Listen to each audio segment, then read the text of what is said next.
Folks, Black Star Network is here. Hold no punches. I'm real revolutionary right now. Support this man, Black Media. He makes sure that our stories are told.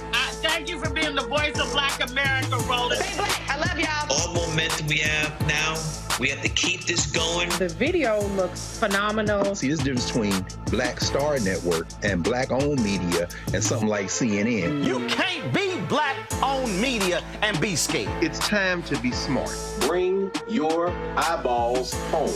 You dig?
Today is Tuesday, July 16, 2024, coming up on Roland Unfiltered, streaming live on the Black Star Network.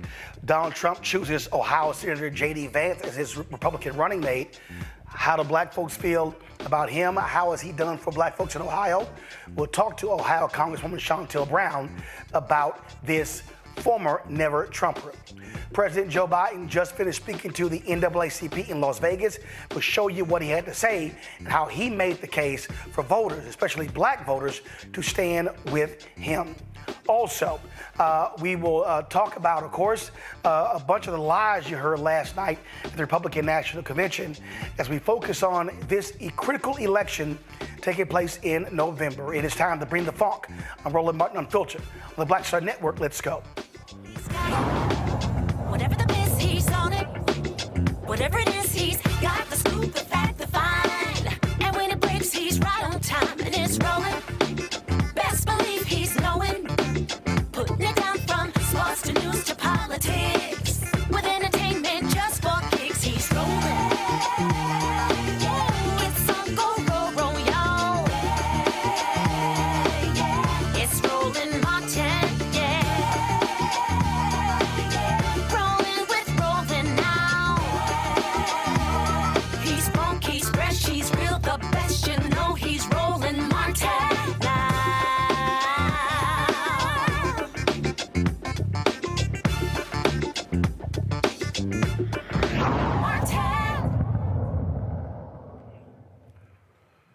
Well, there's nothing like a Donald Trump suck-up, and it's exactly what Ohio Senator J.D. Vance is. This is a man who trashed Donald Trump in the past, but now all of a sudden is his vice presidential running mate. He's an opportunist. He's also an election denier, and we can go on and on and on. But who knows better than how he is when it comes to African Americans than Ohio Congresswoman Shontel Brown. She joins us right now on Roland Martin Unfiltered. Congresswoman, glad to have you back on the show. Here's a guy who all of a sudden is deleting all sorts of videos. In fact, I saw something earlier where he's deleted his position on abortion from his website. He's trying to sit here and gaslight us. You got that right. Listen, I think the people of Ohio have buyer's remorse. If there's ever been a time where people have regretted their decision, I think this one is it. And so when Donald Trump decided to pick J.D. Vance, I can tell you that we've experienced their efforts as what they're putting out as Donald Trump's Project 2025. Last year, when you had me on the show, we talked about issue 1 in Ohio, which I think was really the test drive, the test case, if you will, for Project 2025. They tried to suppress, silence, and subvert the voices of the voters in August of 2023.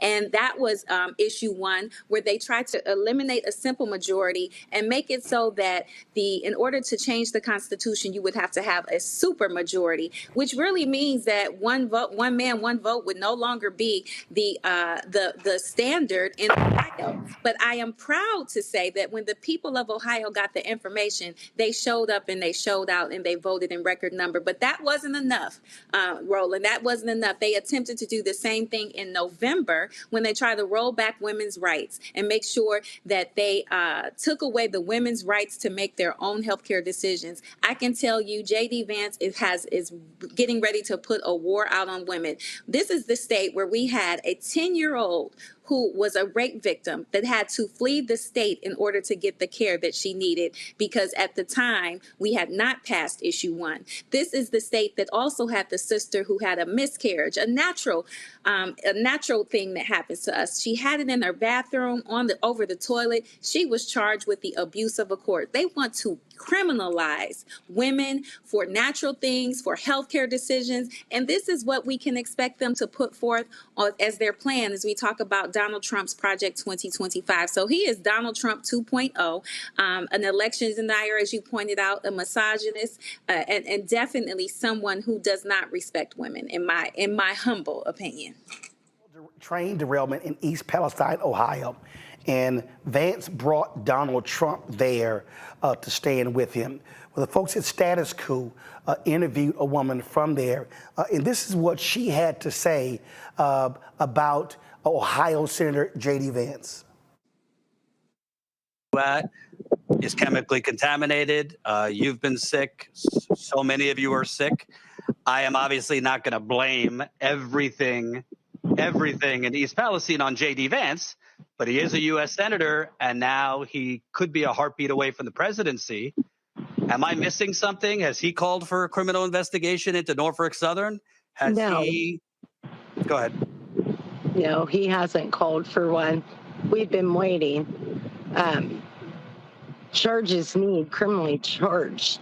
There are other entities along with Norfolk Southern that needs criminally charged. J.D. Vance was wonderful in the beginning with coming in, sending his assistance or help, and then all of a sudden, we don't hear from him. And we ran into one of his at the NTSB hearing, but we've never heard anything from them since. And so what does that say, Congresswoman Brown? He brings Trumps there, uses them as a photo op, and here's the woman who said, now he's MIA. I think that is demonstrative of what we can expect from his leadership if he were able to get his hands on the most powerful seat in the country and all of the world. And I hope that the people are listening and watching and paying attention, because they are duplicitous and diabolical. They have a lot of rhetoric, but no results. Listen, when we have two things that we can compare when it comes to the top of this tickets, and that's their records. We have a Donald Trump who had 4 years of chaos and confusion, and now we have President Biden and Vice President Harris, who really made some very powerful and historic accomplishments to get this country back on track when we had a president in office while he was taking medicine to deal with his COVID. He was telling other people to drink bleach. And on the other hand, we had President Biden and Kamala Harris who were making sure people were getting vaccinated and getting shots in arms so we could reopen the country and get people back to work. We have the receipts for the work that we are doing, as opposed to the rhetoric and the empty promises of folks like J.D. Vance and Donald Trump. We can also talk about Donald Trump, how he talked about infrastructure week over and over again when he was in office. Well, I'm proud to say on my second day in office under the Biden-Harris administration, we were able to deliver. So now we're repairing crumbling roads, bridges, airports, waterways, removing 100% of the lead pipes, which is critically important in a city like Cleveland that has been dealing with lead devastation for decades, causing irreparable harm to some of our children and making it difficult for them to learn. In that infrastructure bill, we also provide the Affordable Connectivity Program, because we knew during the pandemic that the internet was no longer a luxury, but an absolute necessity. And because of the good work of folks like Congressman Clyburn, again, President Biden, Kamala Harris, they made sure that we were going to be able to deliver into those communities that were suffering for a long time and did not have access. And that is a record we can run on. But I know people care about the vision for the future. And the good news is President Biden and Kamala Harris have a positive plan for the future that is really going to maximize the work that they've done and leverage, because there's still more work to do. We need to pass the John Lewis Voting Rights Act. We need to deal with the George Floyd Act. There's so many things that are going to be impactful to the Black community that is on the ballot. If we don't show up, these things will be clawed back, and we can expect the future to be much darker than what it currently is if you get a Donald Trump and J.D. Vance in office as the president and the vice president of this country. I do have to ask you this. The DNC is looking to do a virtual roll call, and part of that is because what happened in Ohio. And even though the legislature, they changed the rule, there's been a back and forth between DNC Chair Jamie Harrison and Nate Silver on social media. Nate Silver, of course, is with his 538. And so Silver said, go to my iPad, he said that Harrison was trying to gaslight people based upon technicality. Ohio changed the law, and that the GOP legal case to remove the Democratic nominee from the ballot would be extremely weak. But Harrison says, look, we can't chance this because we know how these judges rule. And so Jamie is saying that the smart way is to do this to make sure that you beat the deadlines and you don't chance this thing in court. Just your thoughts on that. I trust our chairman, and I know that as an Ohioan, we cannot trust the Republican legislature or the executive to do what's right for the rest of Ohioans, let alone the country. We saw what they did in August of 2023, really upending their own rules. They said that they would not have special elections in August, yet they did because they thought that they could get away with suppressing, silencing, and subverting the voices of the voters by trying to pass issue 1, again, taking away that simple majority. So I cannot trust the Republicans, these extreme MAGA Republicans, I must say, to do the right thing. So I trust our chairman to do what is going to be the best course of action to ensure that we get Biden and Harris at the top of the ticket across the country. And on that particular point, that I posted this on Twitter to Nate Silver. I'm like, dude, what the hell are you talking about? The conservatives have a majority on the state Supreme Court. I don't care. I said, first of all, you're not even a lawyer, Nate Silver. If you want to call something weak, you don't leave it to chance. We already saw what happened with this Trump judge in Florida on Monday. We already know what's with this right-wing Trump Supreme Court. No, you get it done. You don't go, oh, we think they're going to side with us. That's right. And you remind me of what happened in 2016 when we talk about the vote and we talk about how people set out that election, when we had one of the most qualified candidates to ever seek the office of presidency, and by the name, her name was Secretary Hillary Clinton, who ran, who then had Trump as a candidate at that time. People were sitting at home. Some of the hemming and hawing and the waffling back and forth that I've been hearing about this 2024 election reminds me so much of 2016. And it's important that we remind people what happened during that 2016 election. We ended up with Donald Trump in the White House. And because of that, he was able to appoint not one, not two, but three right-wing activists, MAGA extreme judges who will be there for a lifetime. And they have already reversed course on precedent that had been set for decades. I will never forget June 24th, 2022. That's my birthday. Worst present that I ever got was that they overturned Roe v. Wade. So they've been chipping away at our rights since he has been office. So when we say elections have consequences, you might not feel them that year that you elect that president, but you will undoubtedly feel them down the road. And so we're here.